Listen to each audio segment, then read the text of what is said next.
네, 그럼 좀 이어서 가보겠습니다. 네, 교수님 또 질문이 네, 있어요. 저희 어, 합법과 전문 네. 성취기준 16번 53쪽인데요. 네, 하자 성취 기준 16번. 설득의 원리 부분인데 여기서 설명을 해주실 때 이제 이 설득력 있는 설득하는 담화나 글 구성을 할 때 문제 해결 조직이 있고 동기와 관계 조직이 있다. 그래서 문제 해결 조직은 문제 제기, 원인 규명, 해결책 제시. 그다음에 동기화 조직은 주입 끌기, 뭐 요구, 만족, 시각화, 동기화, 시각화, 행동 이렇게 되어 있다고 했잖아요. 그래서 그걸 인지를 하고 이제 이 학습활동 2번에 다음 글의 구조를 파악하고 내용 조직 분석을 알아보자. 라는 학습활동을 분석을 하려고 했어요. 근데 이게 그 문제 해결 조직으로도 할 수 있고 동기화 관계 조직으로도 할 수 있다라고 생각을 해가지고 이제 좀 의식적으로 해보려고 했는데요. 어, 이 문제 해결 조직은 비교적 간단하잖아요. 문제 제기를 하고 이제 해결책 제시를 하는 거니까. 근데 동기화 단계는 주의 끌기, 요구, 만족, 시각, 행동이라는 5단계로 나눠져 있어서 이거에 각각 해당하는 거를 좀 찾으려고 했는데 제가 맞게 찾은 건지 아닌지 궁금했었는데 답을 확인해 보니까 이 글의 구조를 서론, 본론, 결론으로 나눠 놨더라고요. 그래서 뭐지? 라고 생각을 해서 질문 드리겠습니다. 아, 그 차이가 생겨난 이유가 우리가 지금 그 성취 기준 16을 보면 사실은 이 그 동기화 단계 조직 관련된 설명이 구체적으로 없어요. 이 성취 기준과 해설에는. 쉽게 말하면 우리가 내려오면 설득을 위한 내용 구성이라고 제목이 붙어 있고 1번 문제 해결 조직, 2번 동기화 조직 단계로 나눴잖아요. 이 내용은 사실은 천재 교과서의 그 이론적인 부분, 그러니까 제가 중요하다고 생각했기 때문에 넣은 거예요. 우리하고 관련이 있으니까. 예. 근데 이 문제 해결 조직, 동기화 조직 단계라는 이 표현이 모든 교과서에 실려 있는 게 아니더라. 그러니까 왜 제가 100권의 교과서를 본 게 중요하냐. 우리랑 좀 더 좀 밀접하냐, 안 밀접하냐, 이론적으로. 그래서 넣어놓은 거고, 사실은 그거에 대한 학습 활동을 잘 만들어 놓은 데가 없어요. 대신에 우리가 그 다음 장을 넘겨보시면 쌍가로 2번 있죠. 동기화 단계 조직의 예. 요걸로 보시는 게 맞는 것 같아요. 여기에 지금 우리 표에 네 지금 16번 성취 기준 뒤쪽 페이지가 좀 달라가지고 거기에 지금 주의 끌기, 요구, 만족, 시각화, 행동 요거에 맞는 이제 사실은 예문인 거예요. 이게 잘라놨지만 어, 얘를 연결하면 하나의 지문이 나오겠죠. 여기에 이제 가장 적합한 우리한테 좀 맞는. 근데 그러면 이제 우리가 말한 것처럼 학습 활동에도 동기화 단계처럼 좀 잘 만들어진 성취율이 들어가 있어야 되지 않냐라고 저도 찾았지만 없어. 예, 그렇더라고요. 그러니까 이게 그러니까 교과서 지도서라는 것이 우리 시험에 딱 안 맞게 돼 있는 것들이 많더라. 그걸 제가 좀 억지로 맞추려고 동기화 단계를 있는 걸 교과서를 찾아서 사실 예제까지 넣어놓은 걸 보고 학습 활동은 그렇게 만들어진 게 거의 없더라. 그래서 우리 그 1번 문제가 겨우 지금 이거는 동기화 단계로 되어 있지 않은데 그 유엔 연설이죠. 반기문서 때 유엔 연설을 이렇게 한번 바꿔보자 정도가 있더라. 그러니까 아이들한테는 동기화 단계 조직으로 만들어진 이런 예문들을 막 활용하는 지는 않고 있구나라고 좀 이해를 하시면 좋을 것 같아요. 그래서 2번 그 학습활동 2번 문제가 낯설게도 아니 이거 문제 해결 아니면 문제 원인 해결 아니면 동기화 단계로 만들어졌어야 되는 거야라는 물음은 가질 수 있다. 근데 좀 한계가 있다. 그러면 네. 그 문제 해결이나 동기화 관계 조직은 그러니까 딱 알맞는 게 아니면 좀 맞아요. 집어넣기가 맞아요. 힘드니까. 그러니까 이제 문제로 내려면 딱 거기에 맞춰서 거기에 맞춰서. 맞춘 건 어떤 모습이냐? 우리 16번 뒤쪽에 나와 있는 표에 들어있는 거의 모습. 이런 모습으로 아마 문제를 이렇게 낼 수 있겠죠. 중간에 하나를 내용을 뺀다든가. 그러면 서술하는 거야, 빈칸을. 또는 기입형으로 내고 싶으면 문장은 주고 왼쪽에 있는 이게 시각화냐 아니면 만족이냐를 채워넣는 문제가 나와. 그렇게 딱 규격에 맞는 문제를 낼 가능성이 높죠. 그러면 제가 이 동기화된 게 조직으로 이렇게 문장을 연결해서 하는 거는 좀 아예 애초부터 좀 잘못된 접근이라고 볼 수 있겠네요. 그러니까 이제 이게 실제는 좀 가능한데 우리는 이제 또 시험이라는 또 우리식에 맞게 아마 잘 조직화된 우리 자꾸 페이지가 안 맞아가지고 성적이 좀 바로 뒤쪽에 있는 요렇게 만들어질 가능성이 높은 거죠. 그러면 또 드리고 싶은 질문이 이 시각화 단계에서 네. 이 수업을 들었을 때는 양면 메시지 사용이 가능하다고 얘기를 해주셨거든요. 근데 여기에는 이제 그 어떤 누군가 이익을 주는지 구체화해주는 예가 적혀 있는데 이 뒤에 제가 그 억지로 연결시키려고 했던 글에서 이 그 두 번째 문단에 보면 반면 인구 500만 명이 조금 넘는 덴마크와 같은 작은 나라의 경우 그렇게 하면서 문화 콘텐츠는 소멸될 수밖에 없다. 그래서 우리나라도 걱정스럽다 이렇게 되어 있잖아요. 학습활동 2번인가요? 네, 학습활동. 서점 이야기. 네, 서점 얘기. 표 밑에. 네, 네네네네. 두 번째 문단. 네, 두 번째 문단에 보면 하여튼 이 다양한 책을 집값에 사주지 않으면 이제 자국어로 쓴 문화 콘텐츠는 소멸될 수밖에 없다. 세 번째 문단이군요. 표가 1문단. 네, 맞아요. 세 번째 문단. 네네네. 네, 그렇게 된다고 하면 이거는 네. 이 공공 서점이나 도서관을 하지 않으면 생길 수 있는 불이익인 거잖아요. 그럼 양면 메시지를 사용하는 거 이건 불이익만 얘기한 거라서 안 좋은 건가요? 좋은 얘기도 하고 나쁜 얘기도 해야 양면적 메시지지 나쁜 얘기만 하는 거는 양면적 메시지로 할 수 없는 거예요. 맞아요. 양면이라는 건 말 그대로 두 가지 면이 모두 드러났을 경우에 맞습니다. 그러니까 이거는 이제 문제점을 지적한 걸로 봐야 되겠죠. 없으면 이런 문제점이 있다. 맞아요. 그러니까 우리가 시험에도 나왔지만 제가 설명도 드렸을 거예요. 우리 지금 다시 표로 돌아와서 동기화 단계 조직 예문 들어있는 표 보이시나요? 성취 기준 앞 뒤쪽 거기 보면 만족 부분에 그러니까 양면적 메시지라는 게 지난주에 설명했지만 이게 한 가지 개념이 아니다. 하나는 자신의 주장을 하고 근거를 내세우고 그다음에 타인의 주장과 근거를 가져와서 그 부분을 반박하는 것. 그러면 내 주장도 나왔고 일면 상대 주장도 나왔고 또 한 면. 그래서 양면 이게 하나가 양면 메시지고 그게 지금 사실은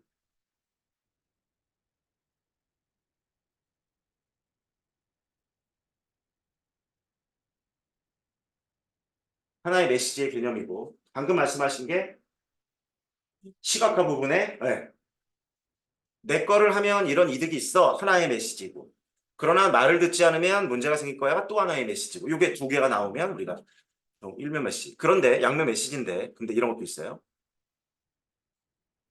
그러면 방금 읽은 서점의 세 번째 문단에 이런 메시지는 뭐라고 부르냐 그냥 일면 메시지죠. 문제 있어. 지키지 않으면. 네. 굳이 그런 말을 쓰지 않지만 그러나 우리 시험에서는 분명히 두 가지로 나올 것이다. 다시 한번 또 네 주장 있어? 근거 있어? 상대 주장 근거 가져왔어? 반박했어? 요 구조일 것이다. 또 하나는 내 말을 들으면 이득이 있고 내 말을 듣지 않으면 너네들은 손해를 끼칠 거야 라는 구조로 지문을 만들 것이다. 시험에서. 네, 보시면 될 것 같습니다.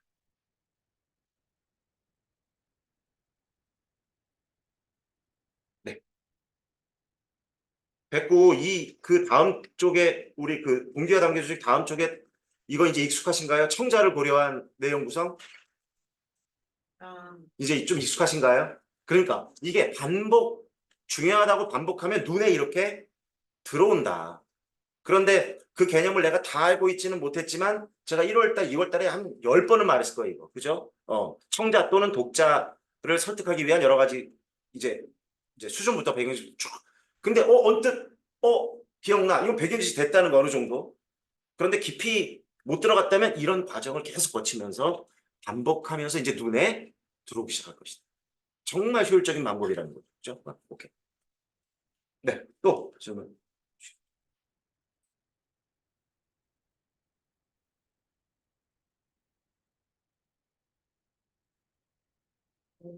네. 네, 좋습니다. 또 다른 분들 뭐 혹시 궁금하시거나 뭐 있으시면 혹시 여기 뭐 우리 나경님, 상장님 궁금하시거나 또 하시고 싶은 말씀 있으면 해 주셔도 됩니다.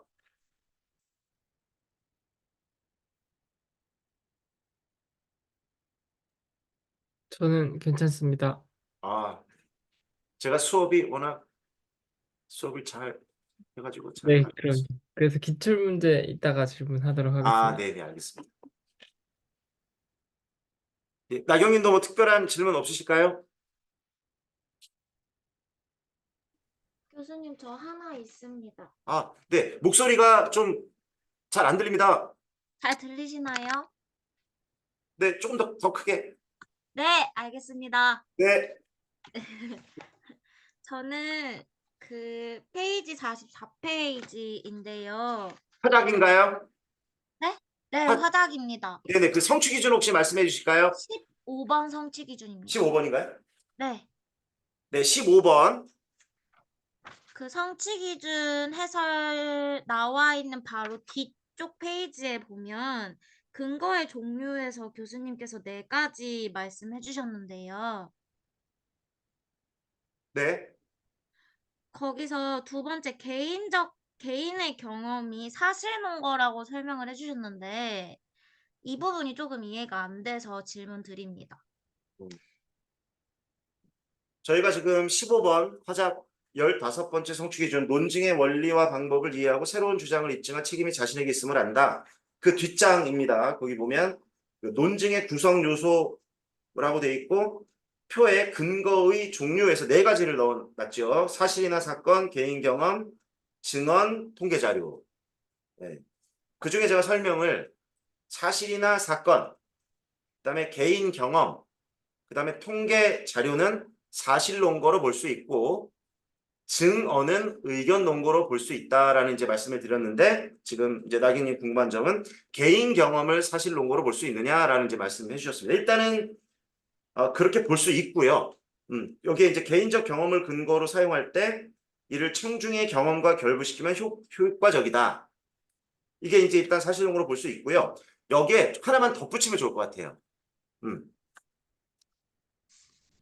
그러나 네, 제가 이제 타당해야 한다는 것.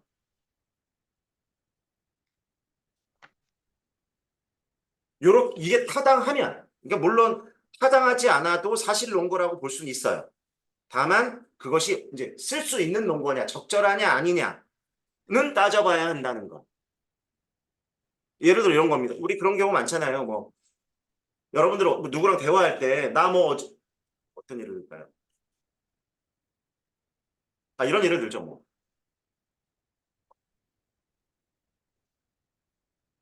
어제 뭐 내가 운전을 하고 가는데 예를 들게요. 그냥 가는데 봉고차가 갑자기 끼어들었다. 깜빡이도 켜지 않고 갑자기 앞에 끼어들어 사고가 날 뻔했다. 나는 봉고차가 싫어. 봉고차는 언제나 난폭해. 라고 말할 수 있잖아요. 누군가에게. 그래서 나는 봉고차 근처만 가면 나는 뭐 차라리 차를 세워서 지고 가. 무서우니까. 뭐 이럴 수도 있잖아요. 그러면 이것은 개인이 경험한 거예요. 자기의 개인 경험인데 사실을 경험한 거잖아요. 그래서 논거로 볼 수 있어요. 다만 그것이 타당하냐 아니면 일반화의 오류에 걸려 있느냐는 이제 따져볼 문제다. 이렇게 보시면 좋을 것 같습니다. 좀 이해가 되실까요?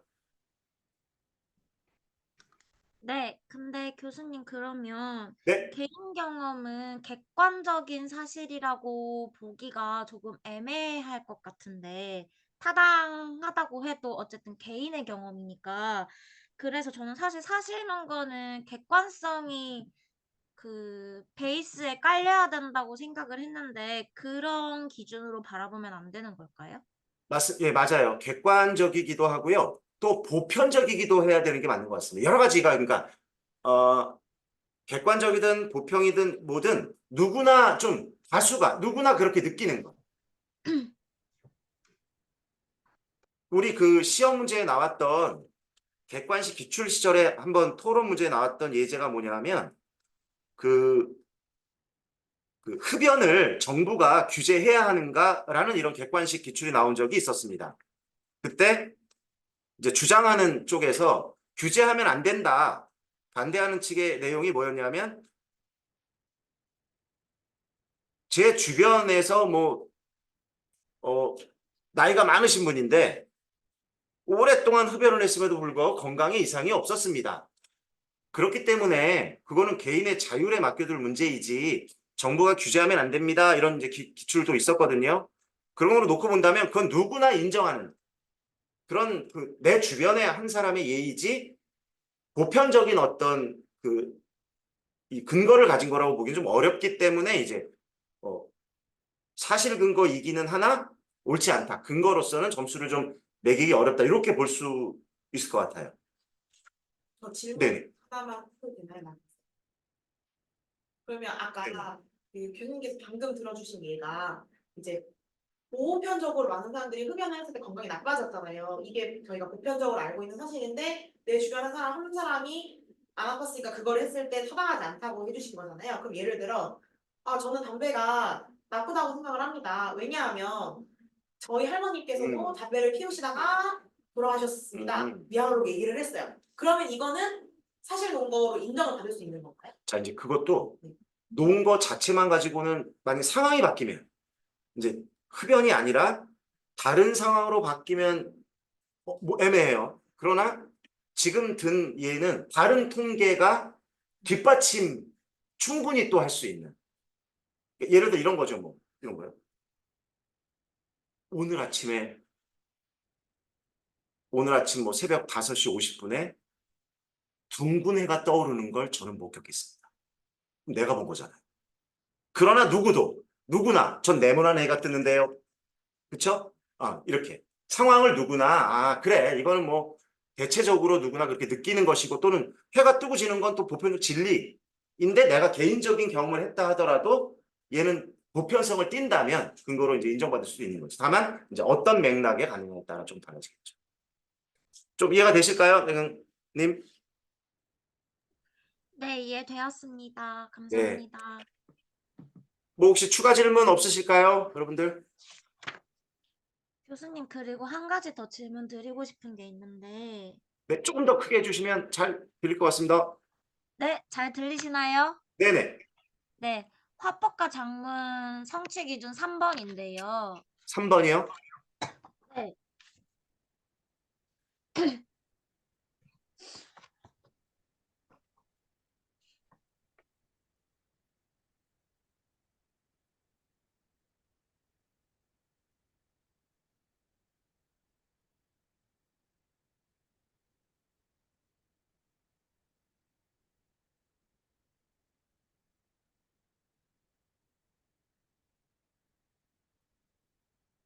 네, 말씀하시죠. 그 2번 화법과 작문의 윤리의식이라고 되어 있는 부분에 언어 표현의 윤리라고 되어 있는데 빈칸이 3개가 뚫려 있거든요. 근데 수업 시간에 이 빈칸에 뭐가 들어가는지를 말씀을 안 해주셔서 빈칸이 원래 뚫려 있는 건지 아니면은 뭐를 채워야 되는 건지 여쭤보고 싶어서 질문 드립니다. 네. 지금 합법과 작문 3번 중에 아래 내려오면 그 내용 중에 2번 합법과 작문의 윤리의식 맞나요? 거기에 표 속에 언어 표현의 윤리인가요? 네, 거기에 네, 지금 안 맞습니다. 채워드렸나요? 채워드리겠습니다. 채워드릴게요. 빈칸인 것 같아요. 네, 여기다 써드릴게요. 첫 네, 번째는 어려운 건 아닌데 진솔한 표현. 언어 표현의 윤리죠. 진솔한 표현. 두 번째가 정확한 표현. 네, 정확한 표현. 그 다음에 신중한 표현. 네, 이렇게 제가 아마 안 채워드린 것 같습니다. 괄호 또 위에 빈칸이랑 있는 가로도 비례- 마찬가지입니다. 아, 네, 네, 가로도 알겠습니다. 가로가 3개 있고 네모칸에 3간이 비어 있죠. 같습니다. 진솔한, 정확한, 신중한.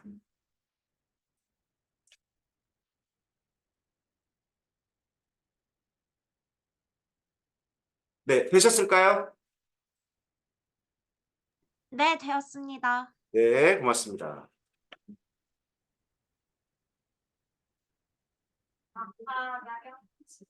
네네. 이해가 아, 네. 그러면 개인 경험이 주관적일 수 있는 거잖아요. 네네. 그 경우에도 일단은 소실 정보를 간다는 말씀이시죠? 네, 맞습니다. 그런데 이제 그것이 과연 보편성을 획득할 수 있느냐의 문제, 근거가 될 수 있느냐. 진짜 다른 사람에게 우리가 보통 주장과 근거를 댄다는 건 근거를 대서 설득하는 거잖아요. 그러면 청중이 설득이 안 되는 거지. 내 경험만 가지고 이야기한다면. 그렇지 않은 옳지 않은 거를 낸 경우에도 사실 근거를 낸 거로 볼 수 있으나 인정받기는 어렵다. 이렇게 보여줘야 될 것 같아요. 개인 경험이니까 사실 정보에 해당하지만 네. 근데 그 경험이 네. 객관성, 보편성을 띠고 있잖아요. 띄어야 한다. 이렇게 보시면 되겠죠. 네.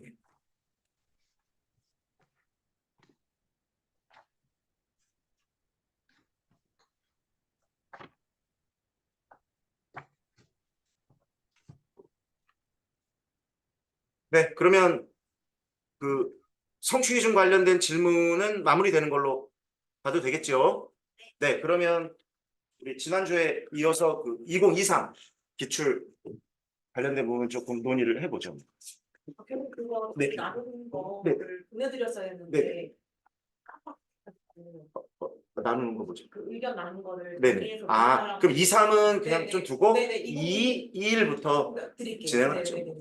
그러니까 그것도 이렇게 했으면 좋겠어요. 그냥 한 명씩 좀 일주마다 돌아가면서 주장을 맡아서 그분이 모아서 보내주시고 다음에는 이제 옮겨서 보내주시고 그러면 2022일은 예진님이 네, 제가 이렇게 모아서 보내주시면 정리해서 제가 좀 설명을 해드릴게요. 자, 그러면 우리가 23이죠. 2023 네, 기출이었습니다. 요거 가지고 한번 간단하게 이야기를 해보죠.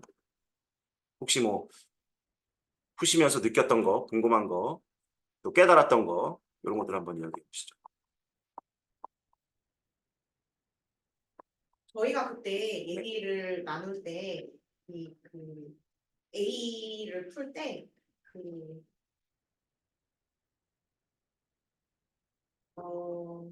참여자의 해당 발언을 인용하여 서술할 것이라고 적혀 있잖아요. 그 부분은 이제 거의 다 공통적으로 나왔었는데 이 두 번째 학습활동 한 가지를 서술하라고 하는 부분이 좀 분분했었거든요. 그래서 예를 풀게. 어떤 분은 여기에 평가가 들어가야 된다. 뭐 체크리스트 같은 거나 아니면 뭐 동료 평가나 자기 평가 같은 내용이 들어가야 된다고 말씀해 주시는 분도 계셨고 저는 이제 다른 대안과의 비교를 하지 않았으니까 다른 대안과의 비교를 통해 최선의 해결책을 도출하는 활동을 해야 된다라고 그냥 똑같은 말을 써버리는 그냥 그렇게 해야 하는 활동이라고 썼었고 뭐 어떤 분은 이 어미가 활동이니까 뭐라는 걸 해보자 라의 형식으로 끝나야 되는 형식으로 쓰시는 분도 계셨고 좀 활동에 대한 얘기가 좀 많았었거든요. 이 문제는 요 그 두 번째 작성 방법의 학습 활동과 관련된 조금 논의가 있었다. 네, 논의가 있었습니다. 맞아요. 그러면 일단 문제를 한번 다시 한번 조금 또 살펴보겠습니다. 보면서 조금 정리를 해보죠. 2024학년 B가 아니라 A인데.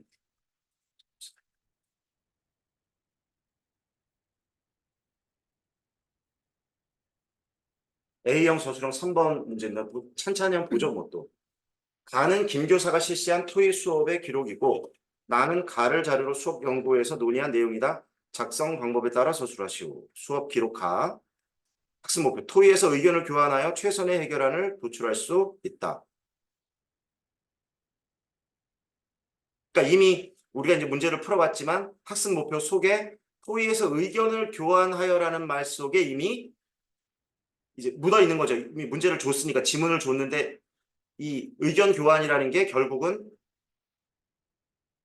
자신의 해결책을 내놓는 거겠죠. 이 말 속에 숨어 있는 거야. 그죠? 그래, 여러 의견을 낼 텐데 그 중에 최선, 제일 좋다고 생각하는 거 하나를 선택하자라는 의도다. 학습 목표 이렇게 만들어 놓은 의도를. 그걸 이제 펼쳐줬죠. 친절하게.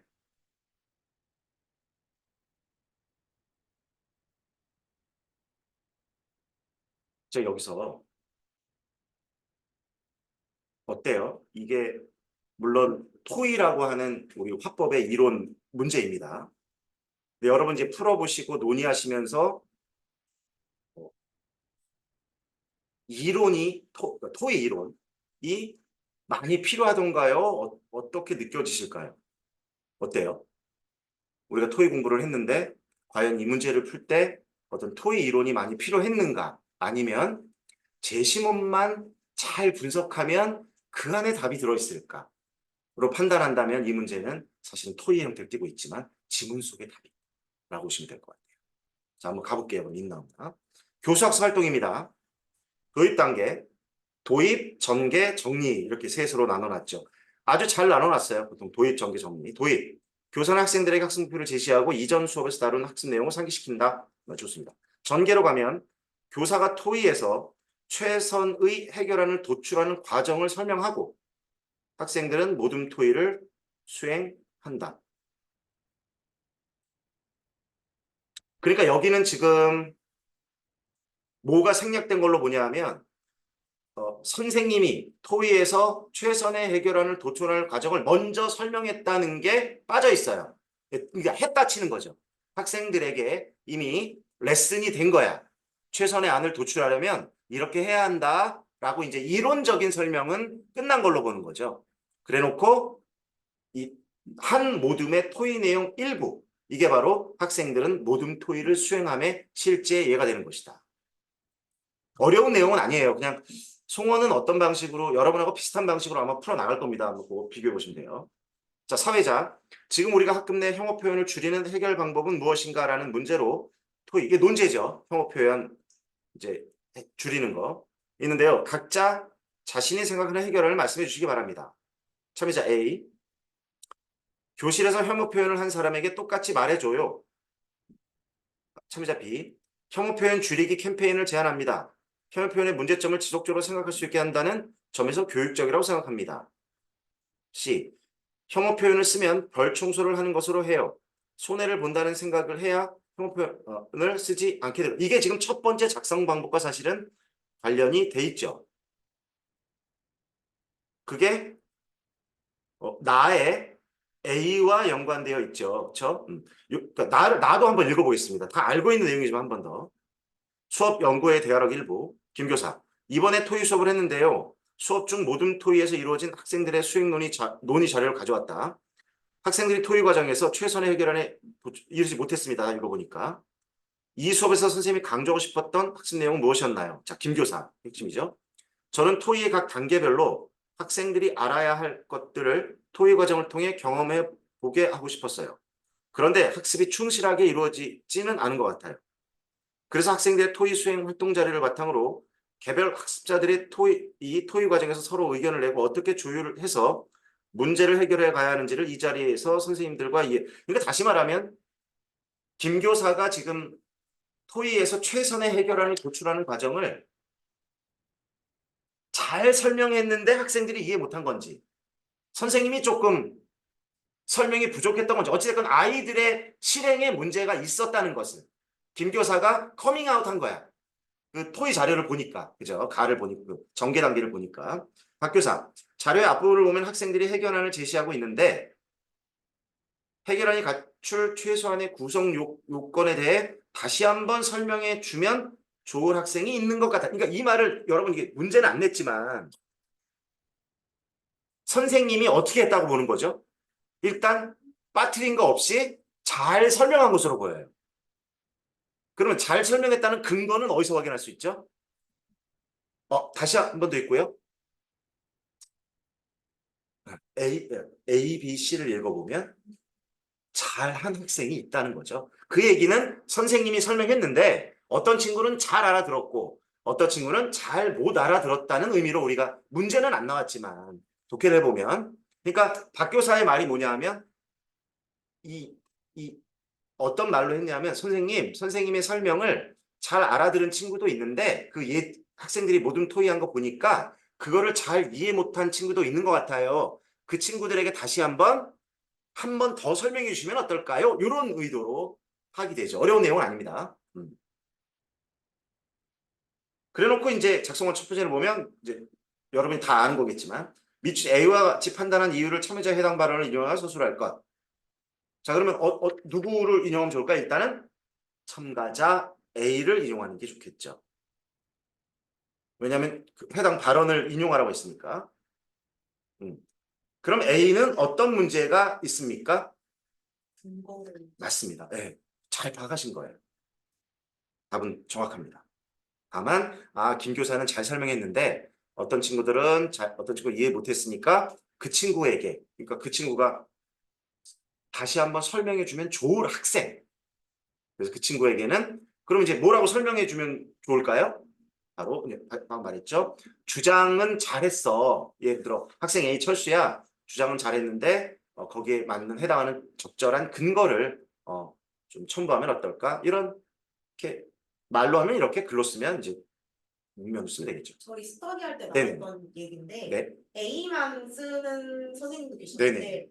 C도 함께 쓰시는 선생님도 C. 계셨거든요. 근데 이게 쓰신 이유가 네. 덜 청소를 하면 손해를 본다는 생각 때문에 안 할 것 같아요. 이게 좀 비교육적인 이제 그 근거를 제시를 한 거잖아요. 그래서 그거 자체도 덜 타당하지 않냐. 그래서 C도 같이 적어줘야 되는 거 아니냐라는 의견이 나왔었는데 여기서는 굳이 네. 안 썼군요. 물론 맞아요. 그것도 지도해야 되고 좀 문제가 있어요. 다만 이게 두 번째 작성 방법과 연결돼 있어요. 왜냐하면 지금 참여자 C에 관련된 발언이 뒤에 내려오면 참여자 B가 참여자 C에 대한 문제점을 제기하고 있죠. 그러면 두 번째 작성 방법, 즉 해결안이 뭐죠? 우리가 최선의 해결안이 될 수 없을 때 그때 비교육적인 문제를 제기했기 때문에 이때에는 그리고 이제 이런 말을 썼습니다. 해결안이 갖추어야 할 최소한의 구성 요건이 바로 뭐다? 주장, 근거, 이유. 이게 틀리더라도 그러니까 근거가 좀 부족하거나 뭐 이유가 좀 맞지 않더라도 최소한의 요건이라고 말했기 때문에 네, 주장, 근거 또는 이유 요 요건을 갖추었으면 좋겠다가 첫 번째 작성 방법의 이제 요구 사항이다라고 보면 좋을 것 같아요.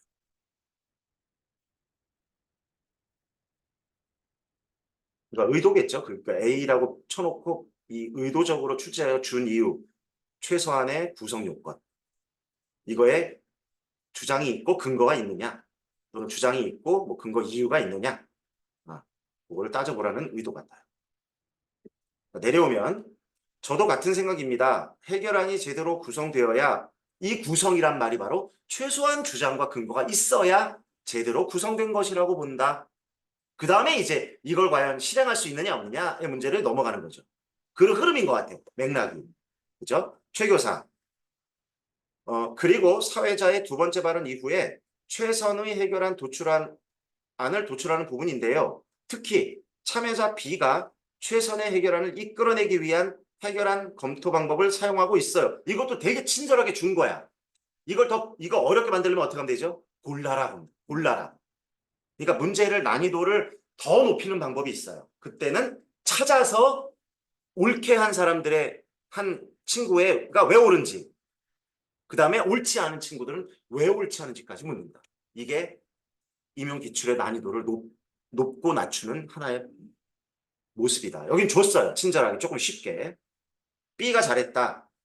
하지만 모든 참여자들이 그렇게 하고 있지는 못합니다. 이 말은 바로 앞뒤의 맥락을 따져본다면 B는 잘하고 있고 A와 누구죠? C와 A는 문제가 있다라는 걸 이 발언에서 확인할 수 있는 겁니다.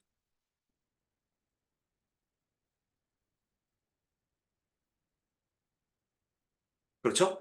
그런 다음에 김 교사가 바로 그 부분이 어렵다는 거 다음 시간에 잘 반영해 보겠습니다라는 건 그게 바로 두 번째 작성 방법, 바로 어떤 학습 활동을 다시 제시하고 학생들이 설명하고 제시하고 이제 올바른 해결을 갖출 수 있도록 이제 도와주라 이 말인 거예요. 흐름이에요. 그래서 학습의 과정인 거죠. 자, 그래서 나오는 이제 어찌됐건 여러 가지 논의가 있었다고 했습니다.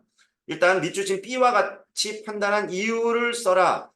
그런데 B와 같이 판단한 이유를 쓸 수 있는 이론적 바탕이 이론서에도 있어요. 그런데 어디도 있다? 너무 친절하게. 너무 친절한 거야. B에도 주었다. B가 바로 아주 온전한 방식. 여러분 해석을 잘했어요. B를 볼까요, 그러면? 제가 혐오 표현 줄이기 캠페인을 제안한 것은 그것이 혐오 표현의 점을 지속적으로 생각할 수 있게 한다는 점에서 교육적이라고 보았기 때문이다. 여기까지가 바로 뭡니까? 자신의 주장과 근거에 대한 뭐죠? 실현 가능함을 또는 뭐 장점이라고 해도 좋아요. 자신의 해결안이 장점을 가지고 있다. 또는 실현 가능성을 가지고 있다. 왜냐하면 또 친절하게 참여자 C가 그 위에, 참여자 B 바로 위에 제가 실현 가능성이라는 용어를 또 C가 그러니까 우리가 문제가 있는 아이라고 생각하면 얘 발언은 다 문제라고 생각해. 근데 가만히 보면 어때요? 얘가 좋은 용어를 썼어요. 실현 가능성이라는 표현을 썼습니다. 그러니까 이런 것들로 우리가 활용하거나, 그죠? 그러니까 참여자 B는 자신의 해결안이 최선의 아님을 얘기하고 있고, 최적의 아님을 얘기하고 있고, 이건 다른 말로 하면 실현 가능성이 있다. 가장 실현 가능하기 좋다. 요렇게 말해도 된다. 일단 여러 가지 쓸 수 있지만 그 다음에 벌청소는 벌만 받고 아무런 교육적 효과 없이 끝날 것 같아요. 문제점을 제기하고 있는 거죠. 벌청소라는 해결안을 제기한 친구는 문제점이 있다. 그게 뭐 단점이다 이러도 좋아요. 다음, 혐오 표현을 한 사람에게 똑같이 말해주자는 해결안은 이건 해결 방안이죠. 우리가 쓰지 않으려는 혐오 표현을 나오죠 여기 다시. 그래서 아까 첫 번째 작성 방법에서 C까지 건드릴 필요는 없을 것 같다. 자, 그러면 자, B와 같이 판단한 이유는 뭐가 될까요? 답이 여러 개로 나올 수 있어요. 사실은. 간단하게 하면 어떻게 말할 수 있다? 학생 C와 A는 다른 대안과 기도를 해서 맞아요. 그것도 돼요. 그러니까 답이 딱 하나가 아니야. 그 다음에 또 다르게 할 수도 있어요. 실현 가능성에 근거가 부족하다도 좀. 아니면 또 다른 말로 바꿀 수도 있어요. 실현 가능성에 대한 평가가 없다 해도 좀.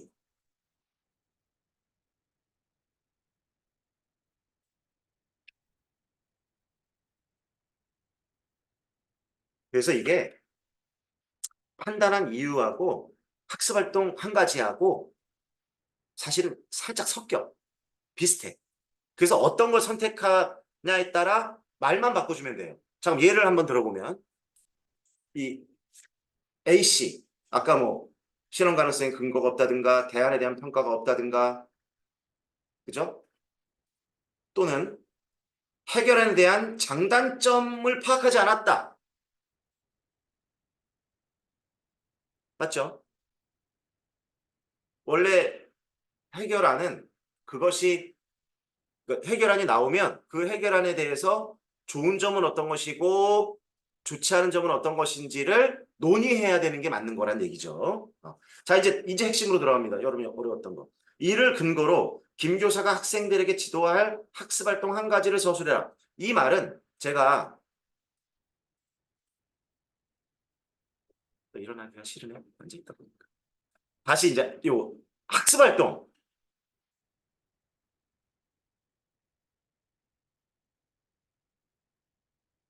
이게 우리 지금 교육과정의 교과서에도 들어있다고 그랬잖아요.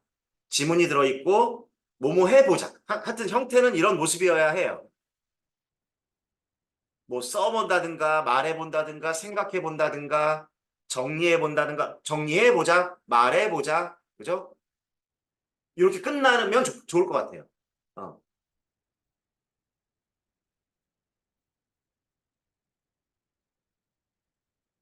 그러면 이거 앞에다가 통사구조상 학생들이 지금 A와 C가 못하고 있는 거, B는 잘했는데 못하고 있는 걸 사실은 그대로 넣어주면 제일 정확하거든. 그러면 이게 사실은 이게 중복되는 거야. 맞지 않나요? 근데 이렇게 된 거죠. B와 같이 판단했다는 건 문제점을 얘기하는 거죠. 그러니까 이게 답이 문제점은 뭐야? 예를 들어 해결안에 대한 장단점을 판단하지 않았다. 않았기 때문에 문제가 있다. 이게 되는 거고 이거를 학습활동을 만들어 그렇게 하지 않았던 친구들을 이거 지금 우리가 답을 풀려고만 하지 마시고 상상을 뭐로 해야 되냐면 실제로 내 교실에서 이렇게 그러니까 제대로 활용 못한 아이가 있다. 그런 친구들을 제대로 할 수 있도록 다시 한번 활동할 수 있도록 한다면이라고 그냥 좀 일상적인 상상을 하셨으면 좋겠어요. 그럼 여러분 앞에 철수와 영희가 있는데 철수와 영희가 A와 C야. 그 아이에게 편한 말로 자꾸 이렇게 딱 문장을 만들어야 해. 스트레스 받지 마시고 내가 이렇게 조언을 해준다면 여러분 어떤 조언을 해주시겠어요? 이렇게 하자고요. 우리가 지금 기출문제를 푼다. 답을 만들어 온다. 좋아요. 그런데 과정이 중요하다. 그 다음에 끝 멘트를 진짜 기출 답안처럼 주어와 서술을 갖춘 답으로 안 만들어도 된다. 그냥 구어처럼 입으로 계속 해보고 그 입말을 그대로 적어도 좋아요. 그래야 부담이 줄어듭니다. 자, 내 앞에 철수와 영희가 있다. 지금 A와 C가 철수야, 영희야. 뭐라고 말해주면 좋을까요? 그렇게 한번 실제로 상상해 본다면 철수야, 영희야. 너희들의 이 해결 뭐라 그래요? 우리?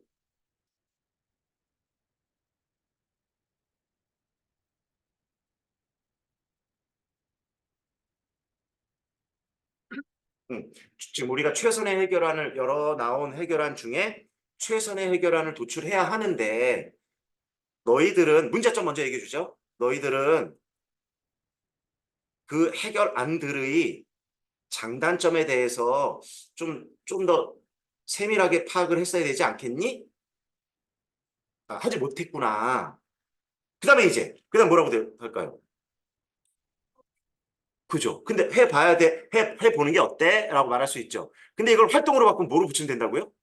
그죠? 그럼 사실은 이게 중복되잖아요. 다만 모습이 어떤 모습이냐면 두 번째 작성 공부의 첫 번째 이유는 해결안의 장단점을 제대로 파악하거나 반영하지 않았다. 언급하지 않았다. 하나 막 일단 하고 딱 일단 일단 쉼표하고 멈추고 그러면 그렇게 하게 만들려면 뭐다? 대안에 대한 이런 해결책에 대한 장단점을 파악해 보자. 사실 이거 똑같은 답 같지만 앞과 뒤가 똑같은 것 같지만 뭐죠? 앞에는 하지 않았다는 걸 제기했고 뒤에는 그걸 해보자라고 제기한 사실은 문제가 별로 중복되는 듯한 모습. 그런데 이제 보세요. 이렇게 하면 될 것 같아요. 제가 지금 말한 방식대로 하면 될 것 같아요. 그래서 이 말을 지금 두 번째 작성 방법에 문제점 지적하고 학습활동으로 만드는 걸 약간 용어를 살짝만 비틀어서 하면 다르게 느껴져. 똑같은 내용인데 지금 한 답과 똑같은 거. 예를 들면 이거죠. 학생들은 A와 C는 이런 해결안에 대한 평가를 하지 않고 있다. 이게 문제점이야. 그 다음에 학습활동으로 만들려면 같은 답인데 예를 들어서 해결안에 대한 실현 가능성에 대해 판단해보자. 또는 이 용어를 사용한 거야. 학생이 쓴 용어. 학생 C가 사용한 용어를 한번 써본 거야. 이번엔. 아까 밑에 학생 C가 제가 제시하는 해결안이 실현 가능성 면에라는 용어를 썼다고 그랬죠. 활용하는 거예요. 자, 학습활동 어떻게 만든다? 해결안에 대한 실현 가능성을 비판해보자. 또는 판단해보자. 또는 실현 가능성에 대한 장단점을 파악해보자. 말해보자. 그래서 답이 엄청 많아지지만 결국 이제 되게 많은 답인데 결국 내가 이 친구에게 철수와 영희에게 문제를 지적하고 이거를 다음에는 이 문제를 다시 일으키지 않도록 말로 한다면 아까 그 말이에요. 야, 철수야 영희야, 너희들이 지금 발언한 발언 속에는 해결에 대한 그 장단점이 없네. 여기까지야. 여기까지가 없네가 문제야.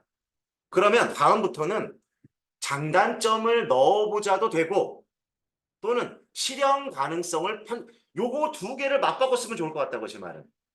왜냐하면 실현 가능성이란 말을 썼고 그 다음에 참여자 B를 독해해봤더니 뭐가 나온다? 자기 해결하는 장점이 있고 하이네. 가만히 읽어보시면 참여자 B를 요것만 독해해본다면 어때요? 자기 거는 뭐라는 거예요? 되게 장점이 있다는 걸 말한 거고 하이는 문제점이 있다고 말한 거죠. 그러면 이거 이렇게 써줘도 되는 거야. 이게 좋은 거야.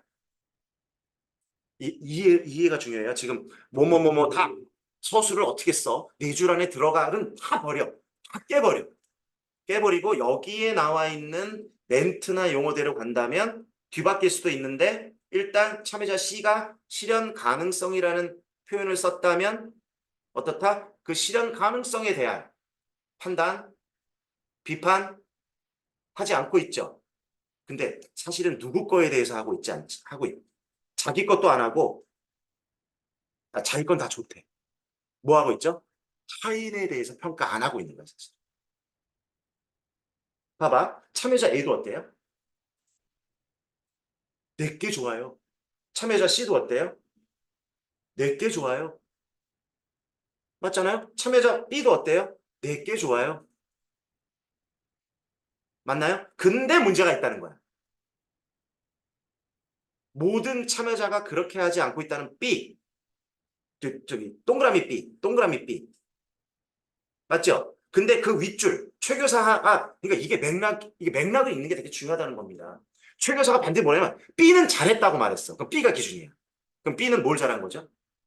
자기 실현 가능성에 대한 장점을 제시하고 타인 참여자 C, 참여자 A에 대한 실현 가능성의 문제점을 제기하고 있는 예시문인 거예요.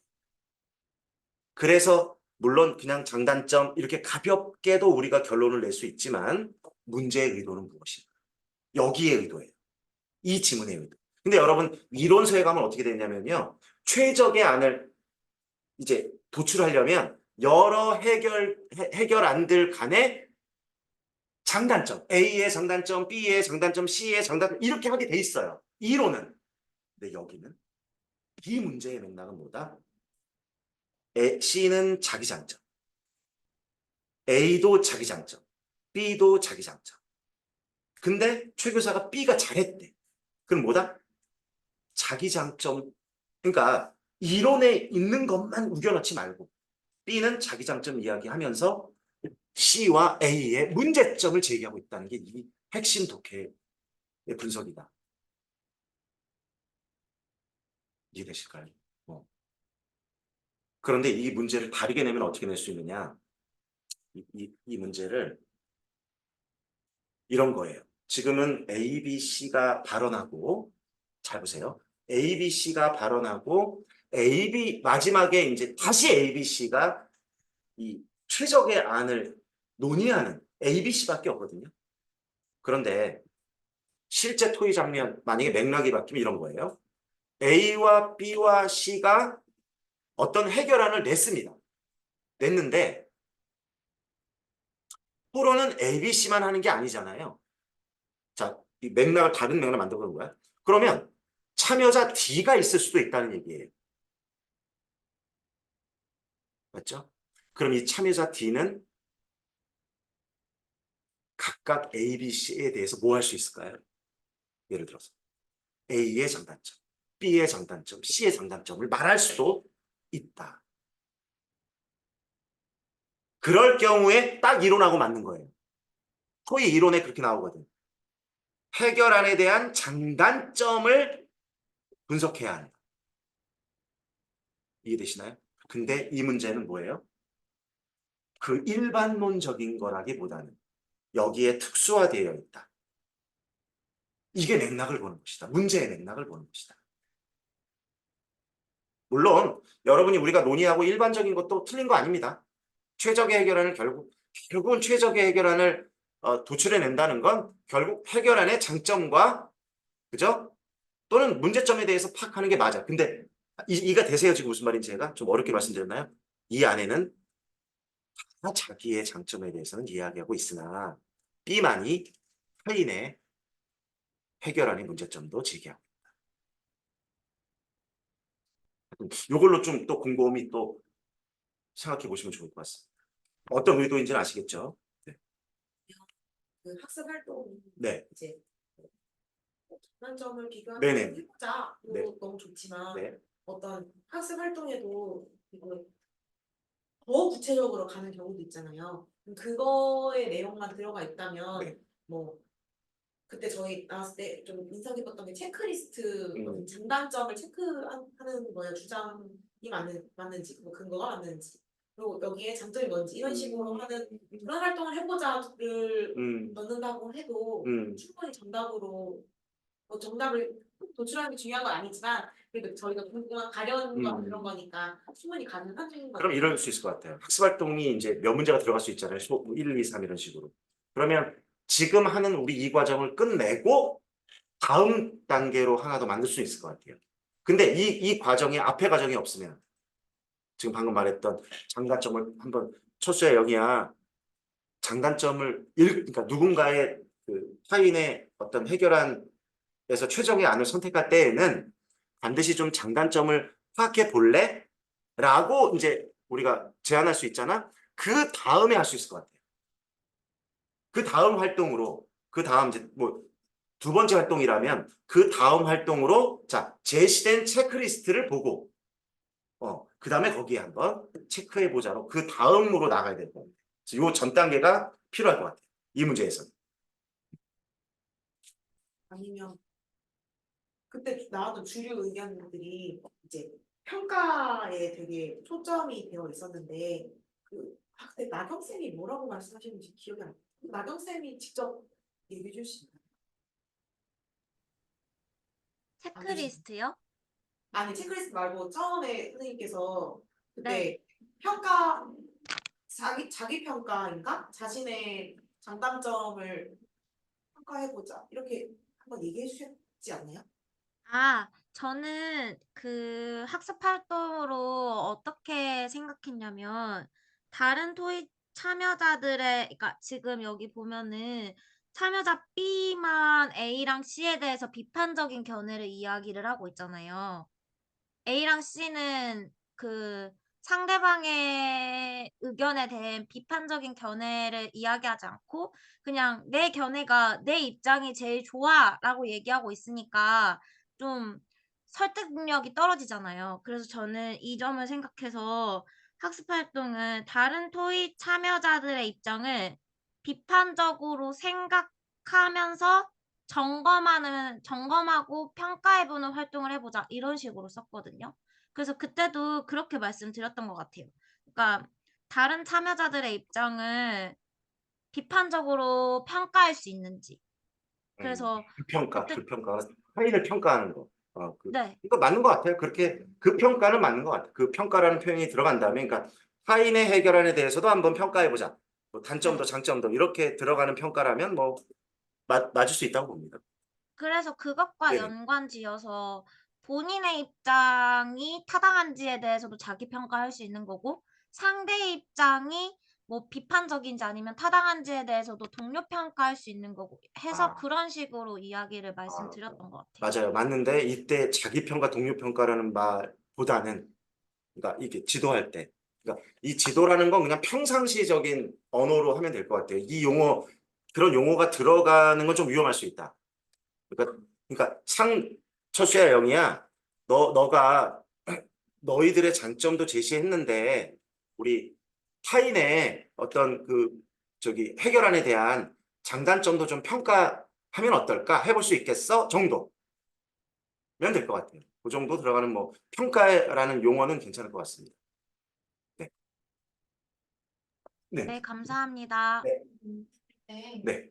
이 참여적 비가 그 실현 가능성 측면도 있지만 그 참여적 비가 한 말을 보면 참여적 비는 교육적 효과라는 기준을 자기가 좀 정해서 자기 의견은 이래서 교육적이고 그 다른 A의 의견은 벌청소는 이래서 교육적 효과가 없다. 그리고 혐오 표현 그것도 이제 할 수 있지만 그거는 이제 우리가 혐오 표현 써야 한다는 점에서 비교육적이다. 이렇게 했다고 생각을 해서 자기가 기준을 정해서 검토를 했다고 생각을 해서 그냥 그래서 나와 다른 주장을 검토해서 자신의 의견이 가장 좋은 이유를 써보자 이런 활동을 했는데 이런 거 이렇게 써주셨어요.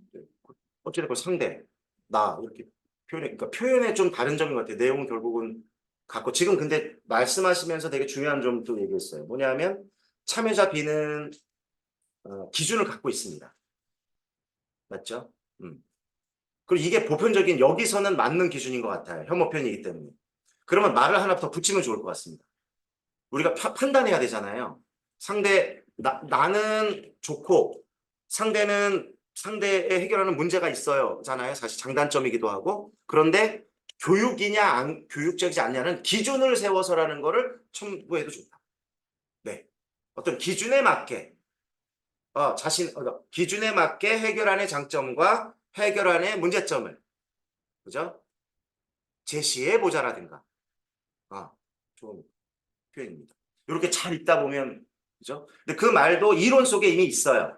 이미 우리 토의 이론에 해결한 최적의 해결을 선택할 때 이런 기준 그런 설명이 있죠. 어때요?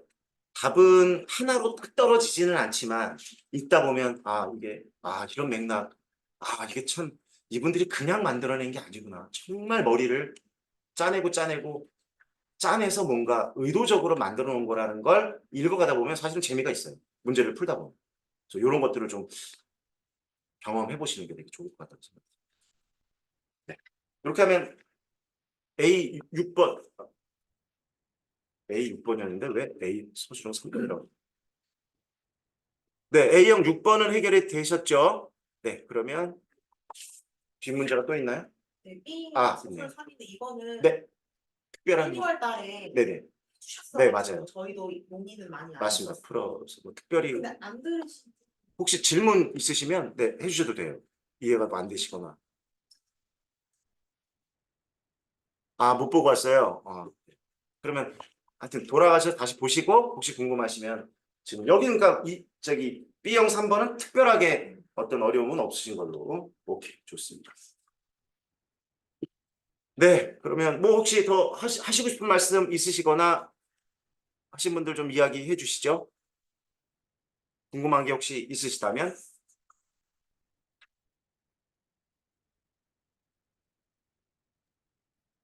선생님 혹시 그러면 오늘 2022랑 2021 기출은 안 푸는 건가요? 네, 그거는 지금 좀 공부를 하시고요. 공부를 하신 거죠? 네네. 네네네. 그럼 다른 공부 하시고요, 앞으로.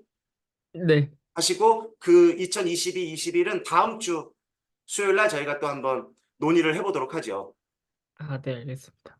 네. 혹시, 어, 성취기준 분석 관련해서 한 가지 네. 질문 더 드려도 될까요? 네네. 제가 2012 교육과정을 이제 다 분석하고 2015 중학교 듣기 말하기를 시작하려고 했는데 성취기준 해설이 없는 그 성취기준들이 있더라고요, 많이. 그래서 그런 경우 같은 경우에는 2012에서 비슷한 걸 가져와서 해야 되는지 아니면 이제 그냥 빈칸으로 놓고 그 교과서의 내용을 바탕으로 좀 분석을 해봐야 되는지 좀 그런 부분에 있어서 어떻게 하면 좋을까 여쭤보고 싶습니다. 요거 문제인 것 같아요. 2015 교육과정, 잘 안 보이시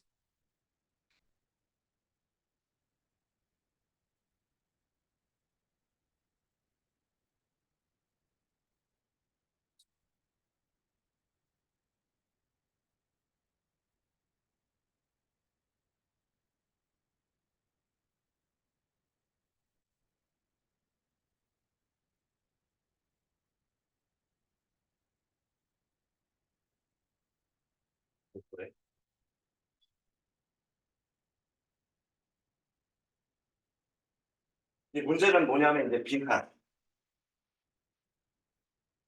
이 꽤 많이 뚫려 있다는 게 이제 좀 이게 어려움이신 것 같아요. 어떻게 해야 되느냐. 일단은 비워두시고요. 이제 이 궁금증이신 것 같아요. 물론 가능합니다. 2012에 혹시 백셀이 게 있는가 확인하시는 건 돼요. 뭐, 근데 옮겨올 필요까지는 없다. 빈칸은 빈칸대로 두면 좋을 것 같습니다. 일단. 그런데 이거는 지금 저희 책자가 있잖아요. 교재가 있습니다. 2015 이 교재가 교육과정의 교과서를 보는 이잖아요.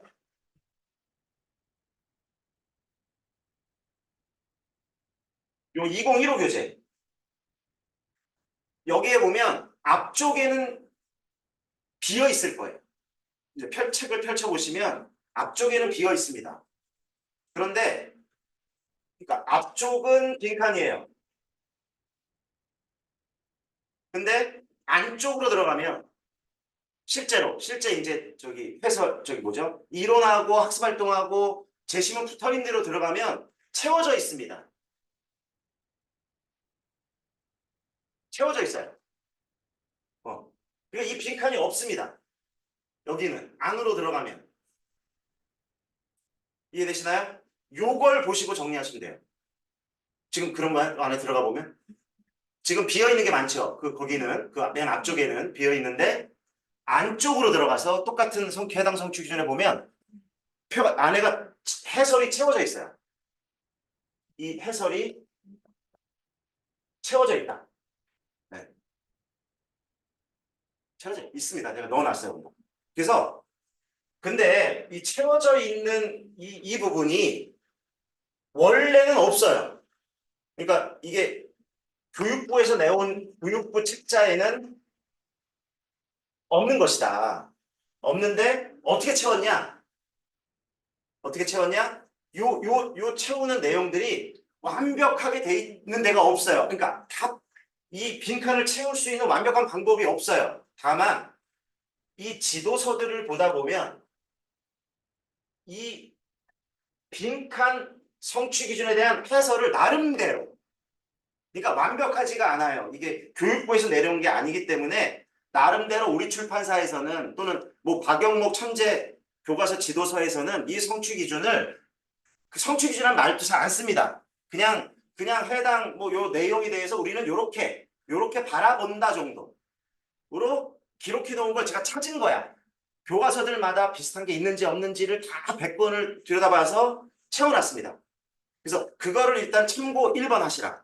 채워져 있으니까 정리까지는 못 하셔도 좋고 그러니까 정리는 채워져 있는 거를 기준으로 하시고 빈칸으로 남아있는 녀석들은 제가 채워놨으니까 그걸 보시고 정리를 하셔도 좋고 이거는 그냥 선택사항. 두 번째는 이게 첫 번째는 제가 채워놨습니다. 첫 번째는 제가 채워놨고요. 두 번째는 좋아요. 2012에 비슷한 게 있다면 성취 기준이 비슷한 게 있다면 정리하지 마시고 옆 칸에다가 정리할 때 2012 3번과 유사 요 정도만 따로 정리하지 마시고 네, 유사한 게 저 앞쪽에 2012에도 있다. 그 정도로 이해되시나요? 그리고 이런 건 또 하나 더 아무리 이 채워져 있다 하더라도요 불만족스러워. 그러니까 빈칸이면 정리 안 하셔도 된다. 일단 1번. 그죠? 참고하려면 2012 거가 있다. 토론이면 있다. 그러면 갖다가 그냥 2012 5와 유사 이렇게만 해놓으시고 어디를 보면 되냐면 여러분이 그 말끔한 아까 다시 그릴게요. 이걸 이렇게 그리면 그때문에 좀 난처할 텐데.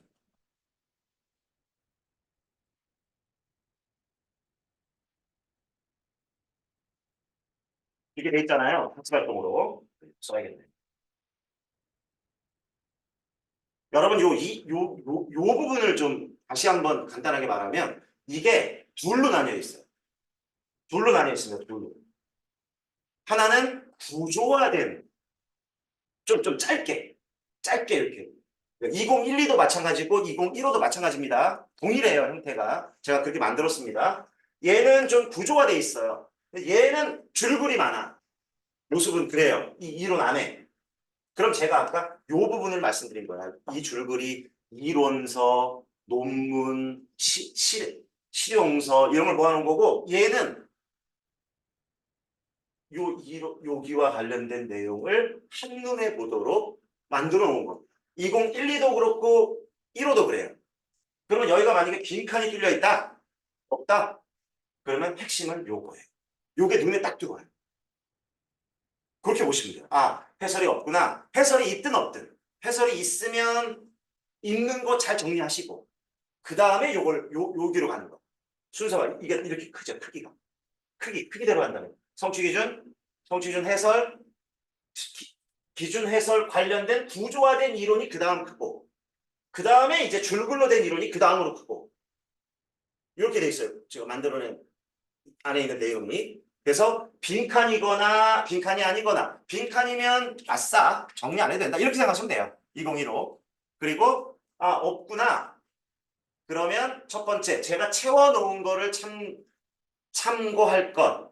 2번 2012에 비슷한 게 있다면 그냥 2012에 비슷한 성취준 번호만 적어 놓을 것. 3번 바로 여기로 갈 것. 요게 얘네들을 말해주고 있습니다. 이렇게 보면 보기가 제일 좋을 것 같습니다. 네, 혹시 상장님 좀 설명이 되셨을까요?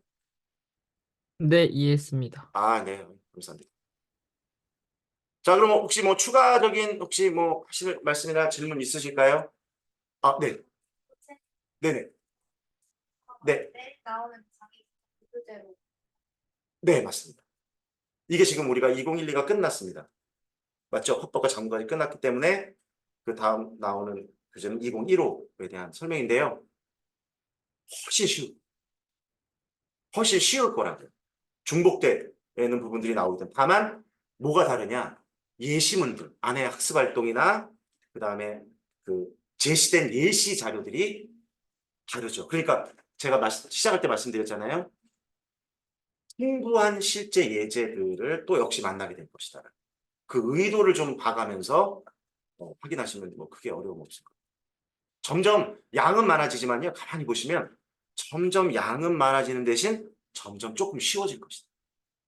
그렇게 한번 이해하시면 될 것 같습니다. 네. 그럼 교수님, 다 마무리.